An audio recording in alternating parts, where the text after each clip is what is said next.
বিশাল ভূগর্ভস্থ শহরে আগামী 7টা দিন কাটাতে চলেছি। এই জায়গাটা কিভাবে এক্সিস্ট করে? যদিও এটাকে মনে হতে পারে আমরা ভবিষ্যতে চলে এসেছি, এই শহরটি একটি খনির ভিতরে তৈরি করা হয়েছে যা প্রায় 1000 বছর আগের এবং অগণিত সুড়ঙ্গ ও চেম্বার সহ।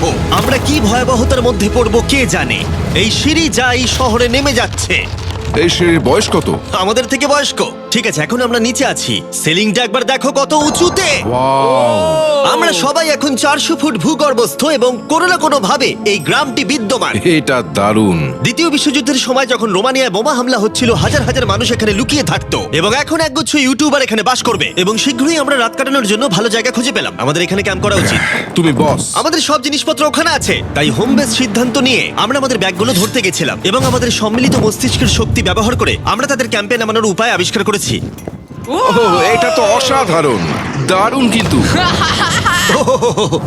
আমরা সবেমাত্র জল থেকে মাছ ধরা শেষ করলাম। চ্যালেঞ্জের জন্য আমাদের খাবার সমস্ত ব্যাগড ফুড এবং আমরা প্রত্যেক একটা ব্যাগ নিয়ে এসেছি। তোমারটা কি আছে কার্ল? এটা অন্য কারোর মনে হচ্ছে। হ্যাঁ, ঠিক বলেছো। এই জায়গার ক্রেজিয়েস্ট অংশ কি জানতে চাও? আমরা এই ভূগর্ভস্থ শহরের কিছুই দেখিনি। আমাদের চারপাশের দেয়ালগুলো একগুচ্ছ সুড়ঙ্গ লুকিয়ে রেখেছে। আমরা এখন যেটাতে আছি তার মতো বিশাল একটা চেম্বারও আছে। কোথায়? ওই দিকে। যাই হোক, এই ছেলেরা যা জানে না তা হলো এই টানেলগুলো এক্সপ্লোর করতে আমাদের সাহায্যের জন্য আমি প্রতিদিন একজন বিখ্যাত ইউটিউবার নিয়ে আসছি। কিন্তু যত বেশি ইউটিউবার আমাদের সাথে যোগ দেবে, এই শহরটা তত বেশি বিশৃঙ্খলার মধ্যে পড়বে।